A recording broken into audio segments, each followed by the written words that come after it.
of Lucius Sanders, and I've got my first caller on with me tonight, owner of the Oklahoma City Renegades, Michael Irvine. And I was just asking Mr. Irvine here, he sounds familiar. I think I know him. I do know you, right? Yes. I hope so. I made you. Okay. It's getting a little too personal here on the postgame show. Anyway, let's skip back to the action on the football field. You are just you do nothing but just invoke laughter out of people and make examples out of people. So thanks for doing that 1 minute into the show, or lack thereof. But Cam Michael's pick six in the first half. It seemed like the Renegades were never the same after that. Did you feel that way too? I really did. They were playing they got knocked in the teeth a little bit, the opening drive, the quick interception, but they settled down nice, and they're playing solid, but that was really the turning point. That was a boost for the team to get them going in the right direction. I know coming into the game that you were very complimentary of Ivan Mixon to your squad, and basically instructed people, don't do it. And I'm sure you were a little upset with Red Feather, and we'll probably have some meetings with him about why he chose to do it, because Mixon was as good as advertised tonight. Oh, yes. I devised a game plan away from Mixon. He's a beast, and for some reason he saw something, maybe some audibles or something, but yeah, we're going to have some words, me and the coaching staff and Red Feather, because that was not the game plan. The game plan was stay away from Mixon. Nothing but praise tonight for Pete Bruschi, I'm sure. He's been on your squad for 3.5 years, and while it wasn't the flashiest game, and it's not going to make a huge impact in the stat sheet, you have to be pretty proud of his bounce-back performance, and one of his more important performances in franchise history, I would say. Well, he's been the staple of OKC Renegades. He puts in the most work, the most time, and that's why we went out when we found ourselves a top-notch star fullback to complement him and to keep that ground game viable, to keep people on their toes again, because they were just defending the pass the last 2 years, and that's been Achilles' heel in OKC. Yeah, he trolled just 70 yards on 18 carries tonight. I know that you were excited about your defense coming into the season, but 2 weeks in, you're giving up just 17 points a game. That last touchdown LA scored tonight, I'm not sure that all of your starters were even still in, but are you even surprised at how well that they are playing right now? Maybe a little, but for the most part, been working extremely hard on the defense. Every single position, every single player, knowing their zones, knowing where they're going in their man coverage, and it's paid off. I'm giving up 260 total yards per game, which is stellar in the SFL. I believe if I can do that all season, I'll be in the hunt in the playoffs. What else caught your attention tonight? Just being back. I know you had your new colors, your new uniforms, your fans were excited. It was a packed house. Sitting there and watching it all as it unfolded, and to see OKC play so well and bounce back from that early struggle there on the first couple of series. What was all that like tonight after a couple of off seasons? Oh, I mean, it was fantastic. I was proud of my team in week one. I had a chance to win it. I thought that it was going to happen. But, rookies will be rookies. And, he dropped it in week 1, which, nullified the win. But here in week 2, team effort. Offense and defense kept grinding, and you could see the hits just kept on coming. And the end result was a nice 26-14 win. And we look forward to week 3. And, quick shout-out, too. Everybody knows, if everybody doesn't know, Doug Boas was my offensive coordinator. He did a great job. He's got a quality organization, and somebody had to win. And so I'm sorry, I'm going to have to take that Sharknado trophy home there, Doug. Michael Irvine, owner of the Oklahoma City Renegades. Hey, don't be a stranger, will you? Not a problem. All right. Thank you so much for calling in. Okay. All right. That was Michael Irvine, owner of the Oklahoma City Renegades. And, of course, my father, super happy to be off the schneid after a back-to-back 3-win seasons, hoping that he gets more than that this year. Open line now, 210. Well, nope, I stand corrected. 717, you're on the SFL Postgame Show. Doug Boas, baby. Hey, Doug,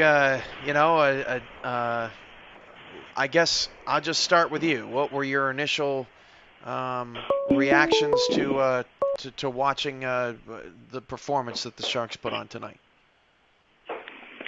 Despite the loss, I'm pleased because the defense gave up well over 100 less yards than last week, and I had to do it on short notice.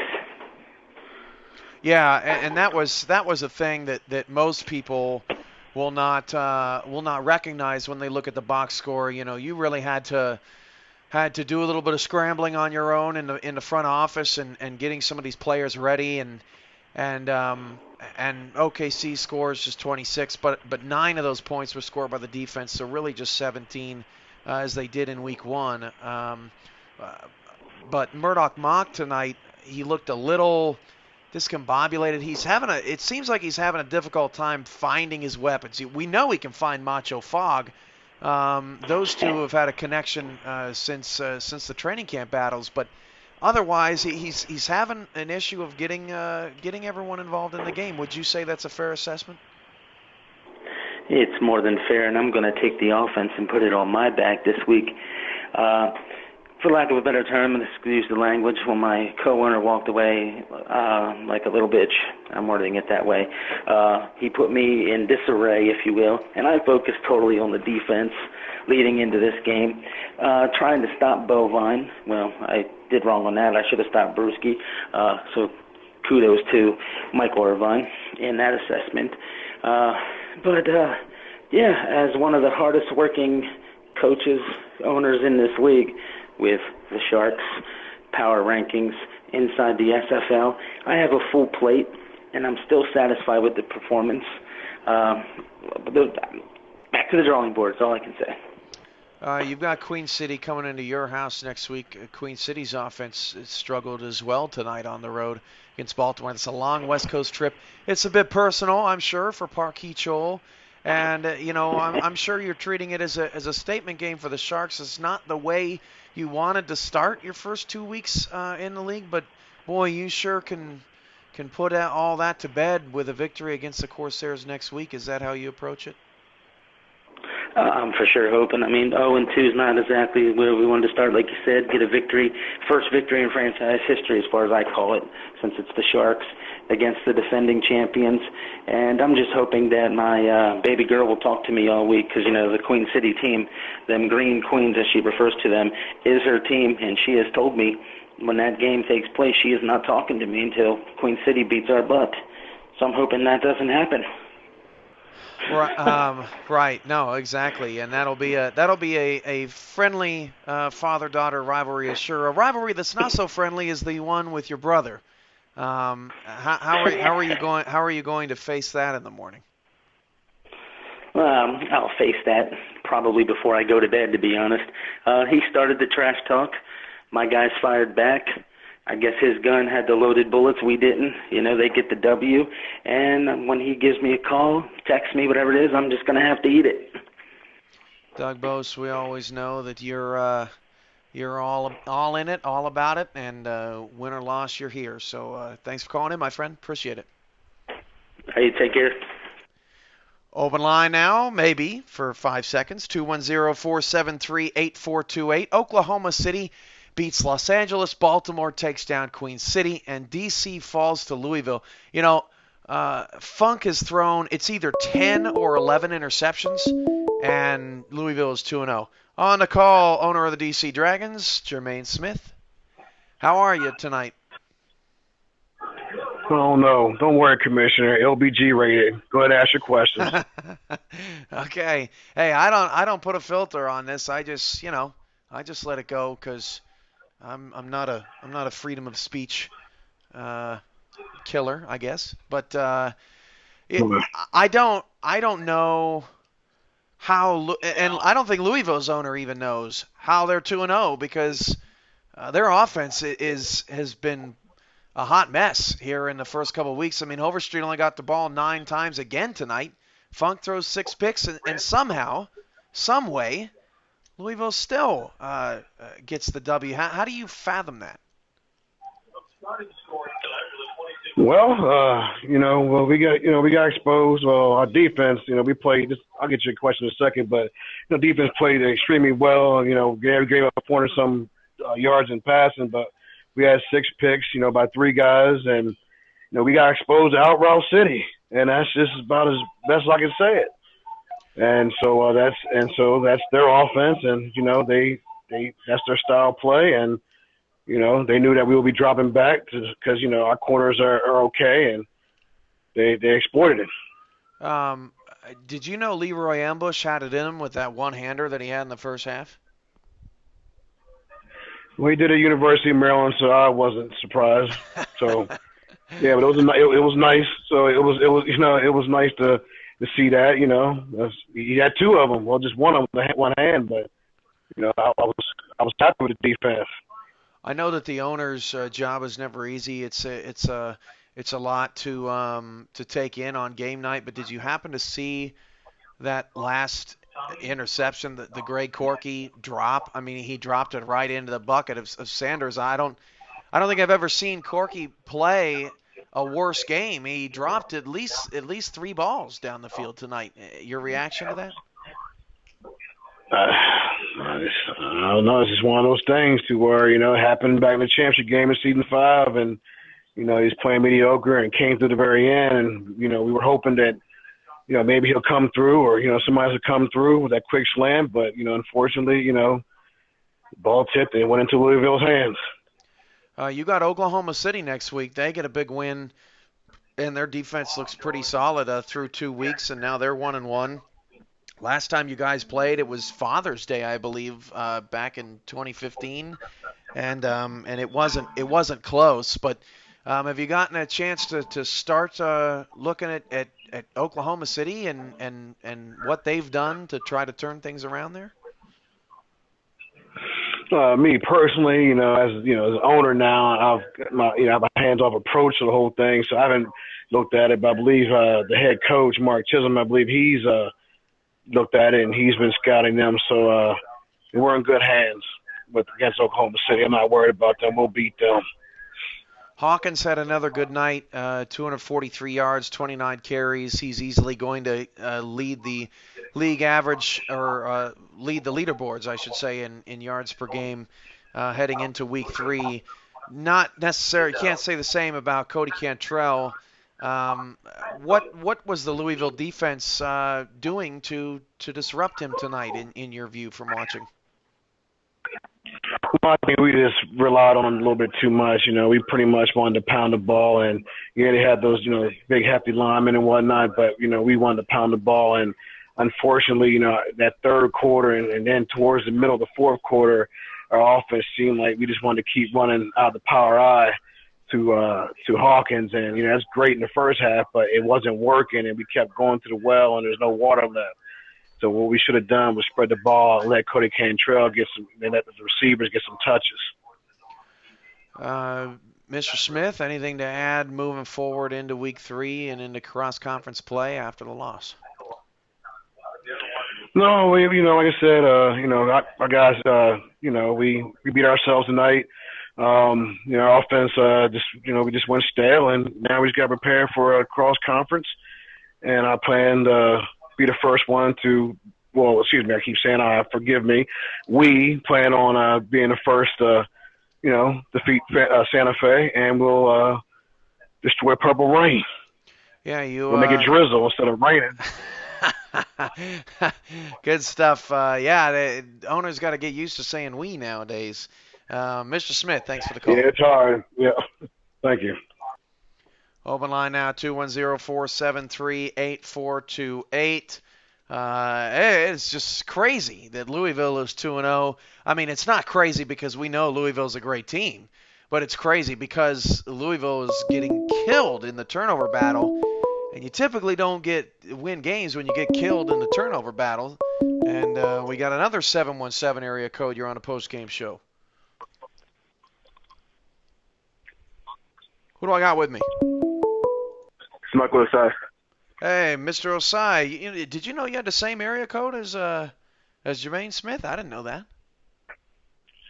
Me, I had no clue.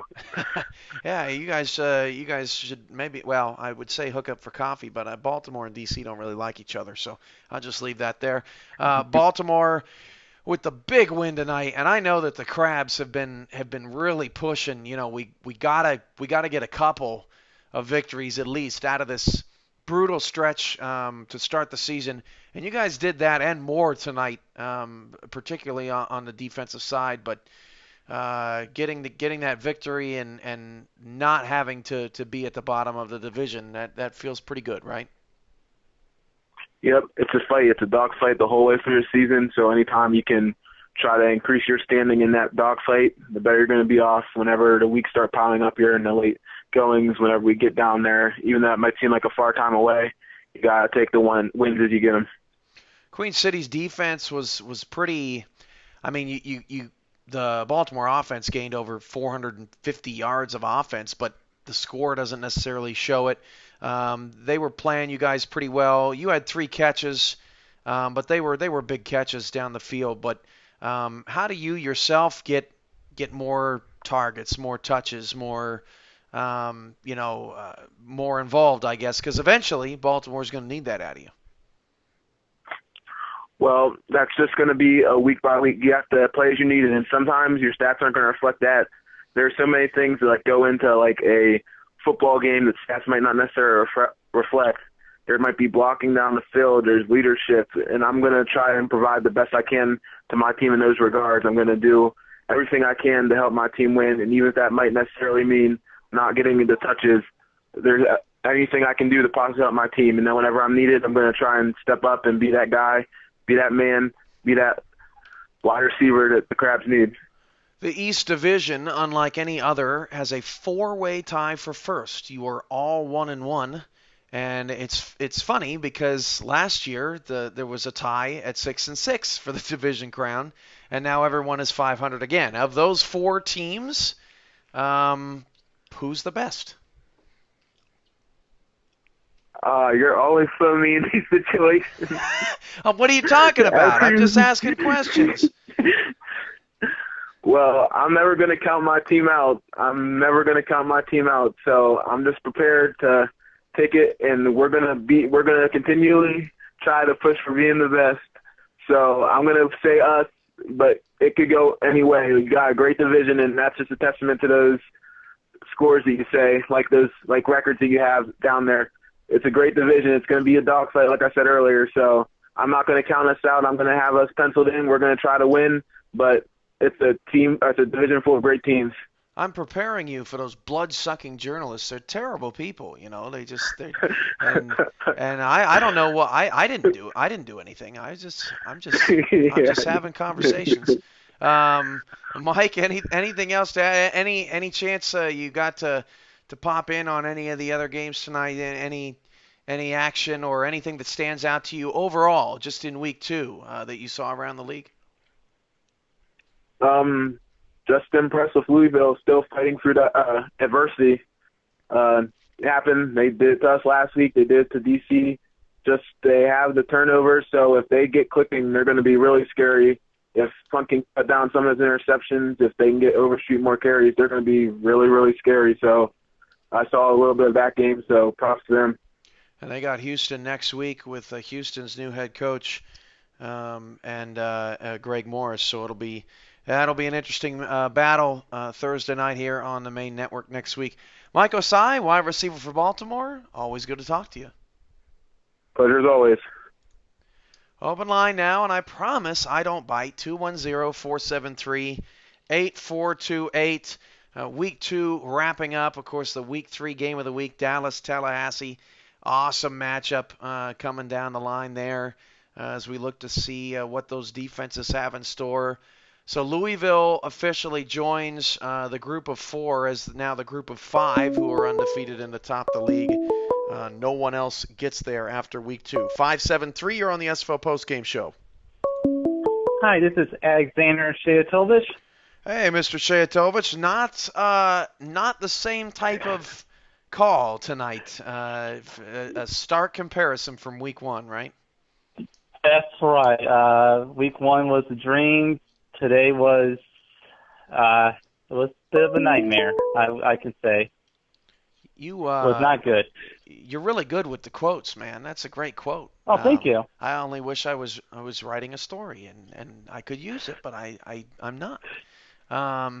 Yeah, Queens. I'm not sure what happened to the offense tonight. First of all, when people look at the box score, the first thing they should look at is, well, Queen City was never on the field. Did it feel like that to you tonight? Yes. I was so bored. I was watching the Olympics. I was on the sidelines watching swimming, talking to my friend Michael Phelps, just like that, because the first drive, I got 2 catches. After that, I got 0, and they didn't even throw me the ball once after that, which was kind of shocking, very conservative. I mean, we went so many 3-and-outs. I mean, we basically let Baltimore be on the field the entire game. But I have to say one thing. I give credit to our defense. Our defense was outstanding. To be on the field the entire game and only allow like 20 points. Good point. That's really good. Yeah, good point. I didn't think of that. Garcia, I can't remember the last time he had 131 yards. Do you really – you don't really know Michael Phelps? Are you just – No. Are you, okay. Hey, you never know. I mean, people know people. That's true. And, I saw him in person in real life. He was actually in my hometown, broke a Rolex and then 200 butterflies. So, I mean, I actually did real life saw him in person, so that was pretty cool. A quick shout out here. Malachi510. I'm not sure if I'm getting your username right, but hey, welcome. SimulationFL.com. Join, become a player, get involved. I'm on the phone right now, or on the line, with Alexander Shayatovich, tight end of the Queen City Corsairs. Queen City loses 20-7 tonight. But what's fun? Ramos Lynn in the chat actually said, it's especially funny because Phelps is from Baltimore. I didn't know that. Yep, he is. So, he's the only guy I like in Baltimore, so I can say that. Ouch. I can say. Ouch. Yeah. Hey, I'm a Patriots fan, so. I'm from Baltimore. Oops. Okay, you're second. Okay, Michael Phelps number 1, you're second, and everybody else third. I'm not from Baltimore. I'm just pulling your leg. Good. Yeah, you're okay. Good. Yeah, the defense was on the field a lot tonight, and giving up 20. It's a great point. Pretty good effort out of Queen City. You now take the long trip to Los Angeles next Wednesday night, and that's the spotlight game again. That's east to west. That's a tough thing to do, and LA is going to be hungry, no doubt about that. What do you see in that matchup in Week 3? Well, I see both teams being aggressive. That my main thing I'm going to see is that I think both teams are going to be really aggressive. I think it's going to be a high-scoring game. I'm going to say probably like at least 34 points for the winning team. I think both teams are going to go out there and just start throwing that football around, and we're going to see a couple of quarterbacks, I believe, to get about 300 yards passing. Well, good stuff, Alex, and hopefully the offense can keep you more entertained next week. So Yes, definitely. All right, thanks, buddy. Take care. Bye. Alexander Shayatovich, Queen City tight end. Obviously, I'm sure joking, because if you were watching anything else, you were probably watching other SFL action, not the stupid money-grabby corrupt Olympics. But anyway, open line now, 210-473-8428. Oklahoma City, Baltimore, Louisville get the victories. Some would say Oklahoma City is a bit of an upset. They were about a 75-25 pick was Los Angeles in the paid pick'em in the SFL this week. Baltimore winning at home is not a surprise. Those two teams are always going at it. And Louisville on the road, not a surprise, but if I would have told you that they would have won with 6 interceptions, maybe so. 770, you're on the SFL Postgame Show. Victories. Some would say... Who do I got? Lyriic Davinci. Hey, Mr. Davinci, good to talk with you tonight. Always good to be able to talk with you. Plenty of pass deflections for you tonight. I think 4 in the official box score says that you knocked away, kept OKC's deep passing game at bay. But everything else, what are your thoughts? I just went out there and tried to do what I could do to help. Obviously, it wasn't enough. The way I always look at it is if we don't get the win, then there's always something I could have done that was better. There was a couple times I got deflections that I probably should have picked off because I was in good position. But you got to give the credit to OKC, especially Brewski. That's a big fella, and he just ran over us tonight. We have to go back and try to figure it out. Yeah, no more pizza, no more grease in the pregame. From a defensive perspective, as your head coach said tonight, considering that he's been in that position just for a week, and considering that Oklahoma City would have only won this game by 3 if their defense wouldn't have gotten the pick 6 and the safety at the end. Mm-hmm. Not a bad showing from you guys tonight. Does the defense have their heads up tonight, despite the loss, or is it still super sour? Oh no, we definitely have our heads up. Everyone knows that the whole situation internally and things kind of like falling in Doug's lap to make some adjustments and decisions really quickly. So it was a lot of miscommunication going on, and we wasn't at the form that we should have been. So we definitely got our heads up. I saw when we look back at it, we'll probably see some things that we can change and just do better and be ready for Queen City. I know you're not an offensive genius, otherwise you'd be playing receiver and not corner, and you'd be catching those interceptions instead of dropping them. But what if you could give an honest critique of your teammates tonight and how the offense failed to produce, and Murdoch Mock did a lot of curious things, throwing in a lot of coverages and throwing some passes that really just were not open. What has to change with the Sharks' offensive attack to give you guys a little help? Honestly, Murdoch just didn't look himself. I'm gonna have to sit down and have a talk with him and see what was really bothering him, because he didn't look himself tonight. And really, I just think he needs. I think offensively we're okay. I think it's an issue of really just patience, being patient, and kind of looking for the receivers, because of course we all know him and Macho have a great connection. I don't think Treefeather did even have a reception tonight. Yeah, it was the well was dry for him too. So I think it boils down to the patience. There was a couple of times when he had pressure, and of course with the sacks, and then we did get the safety at the end of the game. But for the most part, he didn't have a lot of pressure in the face. He had a good enough time. It just didn't seem himself. So, Well, hopefully, he'll shake it off. I know he will, and we'll be ready next week. We're 2 weeks into the season. Who's the best team right now? We're still the best team. even though we starting out 0-2, you know the saying, it ain't how you start, it's how you finish. So we're just going to go back to that drawing board. We're going to get it together, and we'll see Queen City next week. I believe this is your first call-in too, is it not? Yes, it is. Why don't you tell everybody a little bit about how you found out about the league, how you got on a Los Angeles' squad, just sort of your take on the SFL and your journey so far. I actually found the league through a video with Franchise Play. Mm-hmm.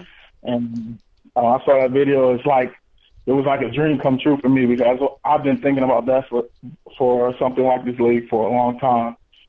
And everything was real smooth. Once I got in, they reached out to me in LA, and they told me what the terms are with the city. I was ready. It was a go for me. I love the community. I love everybody. I love how my team worked, and everything is just real smooth. Any thoughts on any thoughts on being a coach or an owner down the road in the future? Is that in your future, or are you just balling on the field? It's possible. I've thought about it a couple of times. Right now, I want to get a win.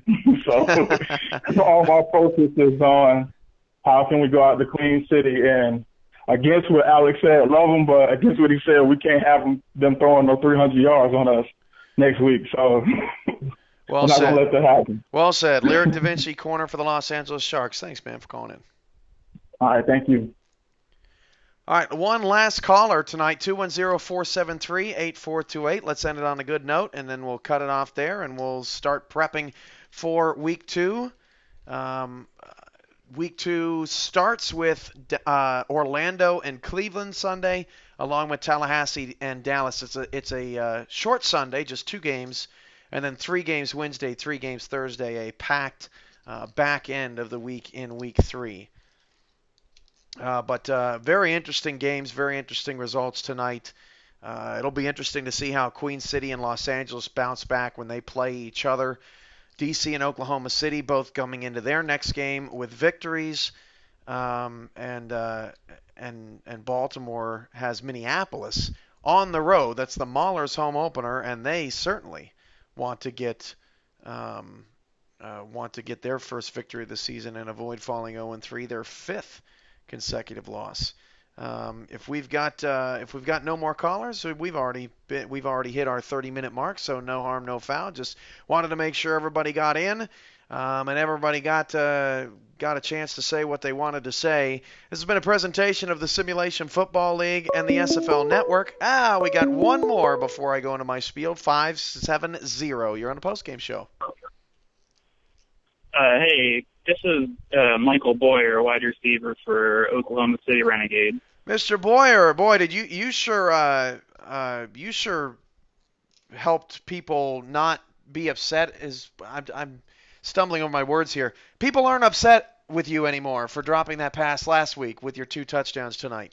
You gotta make up for it sometimes. So that's not really on your mind during the game, But you go out there and do what you can, and you just got to take it one play at a time. And it really worked out well because, with the rushing attack that we have, we're able to kind of catch people off guard. We run the whole way down the field and then throw up for a 6-yard touchdown pass, and makes my job easy, makes me look good. So I'll take it. It's not the easiest thing in the world to join a team that's been 3-9. Over the each of the last 2 seasons, hasn't been back to the playoffs since season 2. But I'm guessing that owner Michael Irvine really got you believing that this year would be different. Is that what happened? As you joined the squad late? Yeah, I had talked to a couple different coaches or owners, and they all had spots in the team, but when I was talking to Mr. Irvine, and I told him this, you could really just tell that he had the dedication and devotion, and he was really interested in building his team. And you could just tell that was the first thing on his agenda, and I knew that was something I wanted to be a part of, and I wanted to be there for the whole process of growing this into a championship contender.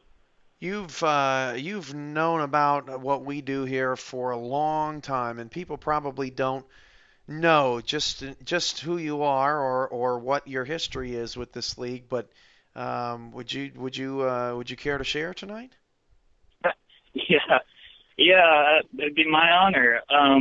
I've known about the SFL, or back in the day, geez, I think it was the waffle back in the good old days. But back on the Backbreaker forum is when I first found out about it. So whenever that was 2010, 2009, yeah. 2008. I don't even. But it's been a while. Since then, I mean, this league has been run, and I've been following it over the years, and it's just grown to an incredible, it's like actually watching a broadcast. It's incredible.